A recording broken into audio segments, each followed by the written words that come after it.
¿Qué tal amigos? El día de hoy les quiero mostrar cómo conectar fácilmente mediante Bluetooth su control de la PlayStation 4, el DualShock 4,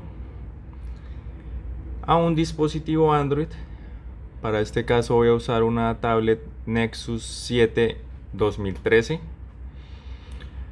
Lo primero que debemos hacer es ubicar los botones de PlayStation y Share en nuestro control y presionarlos de forma sostenida a la vez hasta que el indicador comience a titilar. Esto nos muestra que el control ya está en modo emparejamiento.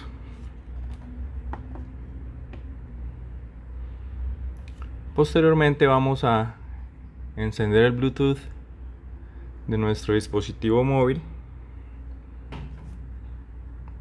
y vamos a configurarlo. Como podemos ver, ya nos aparece como Wireless Controller. Procedemos a vincular y una vez conectado ya podemos usar nuestro DualShock para controlar nuestro dispositivo Android. Se puede usar simplemente para manejar a distancia nuestra tablet o celular, o también si tenemos instalado un emulador como RetroArch, podemos usar diferentes juegos o inclusive los juegos para Android.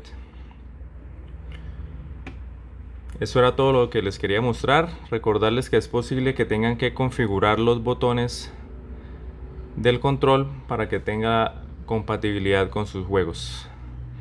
Muchas gracias por ver el video y si les gustó, por favor no olviden comentar, suscribirse y darle like.